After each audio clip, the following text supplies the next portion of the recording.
केनी आकरमन अपने काफ़ी कम स्क्रीन टाइम में भी हम फैंस के बीच काफ़ी फेमस हो चुका था, क्योंकि उसकी पर्सनालिटी और उसकी कॉम्बैट स्किल्स काफ़ी ज़बरदस्त थी।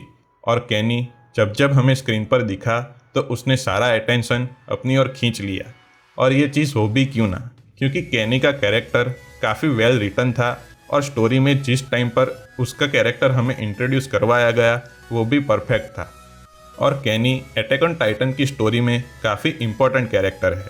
तो इस वीडियो में हम इसी बारे में बात करेंगे कि क्यों केनी का कैरेक्टर अटैक ऑन टाइटन की स्टोरी में काफ़ी इम्पोर्टेंट है और क्यों इतने कम स्क्रीन टाइम में भी केनी इतना पॉपुलर हुआ। तो चलिए इस वीडियो को शुरू करते हैं।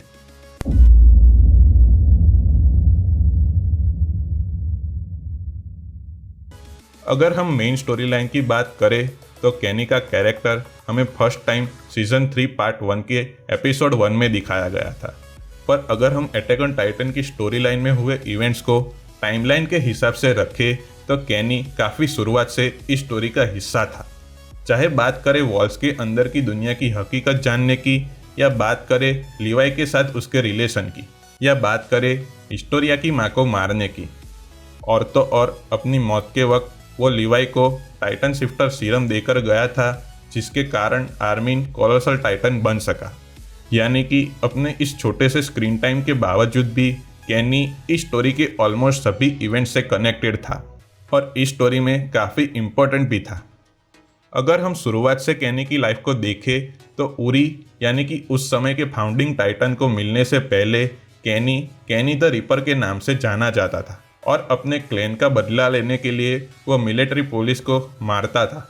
पर जब वो उरी से मिला तब उसे पता चला कि पावर के आगे झुकना क्या होता है और क्यों आकरमन क्लैन इतना पावरफुल होने के बावजूद रॉयल फैमिली को सर्व करता था। और उसने भी यही रास्ता चुना और इंटरनल मिलिट्री पुलिस में ज्वाइन हुआ, जहाँ से हमें सीजन 3 में उसे दिखाया गया। और जैसे लिवाई और मिकासा टाइटन किलिंग मशीन है, वैसे ही केनी ह्यूमंस को मारने के लिए सबसे स्किलफुल है। उसने कुछ ही सालों में सैकड़ों मिलिट्री पुलिस को मार दिया था और इसी वजह से वो केनी द रिपर के नाम से जाना जाता था। और हमने देखा कि केनी ने बूढ़े होने के बावजूद भी लिवाई को काफ़ी ज़बरदस्त टक्कर दी, जो ये दिखाता है कि केनी कितना स्किलफुल था। पर इन सब के अलावा केनी का गोल क्या था? अगर उसकी बात करें तो उरी से मिलने से पहले वो बस एक सीरियल किलर था। पर जब वो उरी से मिलता है और फाउंडिंग टाइटन की पावर होने के बावजूद उरी उसके सामने झुकता है, तो वो ये समझ नहीं पाता कि क्यों इतना पावरफुल होने के बावजूद भी उरी उसके सामने झुक रहा है, क्योंकि उसकी अब तक की लाइफ में उसने यही देखा था कि हमेशा कमज़ोर इंसान ही पावर्स के सामने झुकता है। और वहाँ से केनी की लाइफ पूरी बदल जाती है और वो रॉयल फैमिली को सर्व करता है, पर उससे भी ज़्यादा उरी का दोस्त बनता है। पर उसे ये जानना था कि क्यों उरी उस वक्त उसके सामने झुका, उरी इस दुनिया को किस नज़रों से देखता है, और जो दुनिया उरी ने देखी वो दुनिया केनी देखना चाहता था। और केनी ना सिर्फ अपने कैरेक्टर के कारण इस स्टोरी में इम्पोर्टेंट था, पर दूसरे कैरेक्टर की लाइफ पर केनी की काफ़ी असर थी, जहाँ पर लिवाई को खुद केनी ने 4 सालों तक ट्रेन किया था, जिसकी वजह से लिवाई अंडरग्राउंड सिटी में सर्वाइव कर पाया। ना सिर्फ लिवाई की लाइफ में, पर हिस्टोरिया की माँ को भी केनी ने ही मारा था, जो हिस्टोरिया की लाइफ का काफ़ी बड़ा मोमेंट था।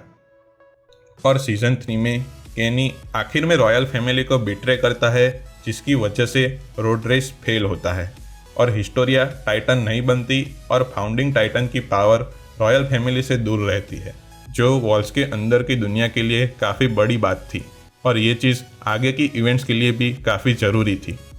और केनी के काम काफ़ी बुरे होने के बावजूद भी उसकी आइडियोलॉजी काफ़ी अच्छी थी। एक या दूसरे तरीके से वो रॉयल फैमिली को सर्व करके वॉल्स के अंदर शांति का माहौल बना रहा था, क्योंकि उस वक्त उसके लिए यही सच था। पर उसे ये पता था कि जो वो कर रहा है वो काफ़ी गलत है, और इसीलिए जब उसने लिवाई को लोगों को मारते हुए देखा तो उसने लिवाई में अपनी झलक देखी और इसीलिए वो लिवाई से दूर हो गया, क्योंकि वो ये नहीं चाहता था कि लिवाई भी उसकी तरह बने। और कैनी की everyone is drunk on something वाली आइडियोलॉजी काफ़ी ज़बरदस्त थी। और ये चीज़ हम ना सिर्फ अटैक ऑन टाइटन में बल्कि रियल लाइफ से भी रिलेट कर सकते हैं। रियल लाइफ में भी सभी की कुछ ना कुछ मोटिवेशंस होती है जो लोगों को जिंदगी में आगे ले जाती है। तो कैनी के एक्शंस चाहे कितने भी बुरे हो, पर उसने ये लाइफ अपने आप के लिए चुनी थी, और ये उसकी आक्रामक इंस्टिंक्ट थी या वो खुद ये चाहता था, ये कोई नहीं बता सकता। इन सब के बावजूद भी उसे कहीं ना कहीं मालूम था कि वो गलत कर रहा है, और इसीलिए वो लीवाई को अपने जैसा बनते देख उससे दूर हो गया। और विलन होने के बावजूद भी कहीं ना कहीं उसके कैरेक्टर में अच्छाई थी, और इसी वजह से कैनी का कैरेक्टर सबको इतना पसंद है। तो अगर आपको ये वीडियो अच्छा लगा है तो प्लीज़ इसे लाइक और शेयर करें, और ऐसे ही एनीमे रिलेटेड कंटेंट को देखने के लिए हमारे चैनल एनीमे ट्रैवर्सिंग को सब्सक्राइब करें। सो थैंक यू गाइस, मैं हूँ सीतान मावाणी और मिलते हैं नेक्स्ट वीडियो में।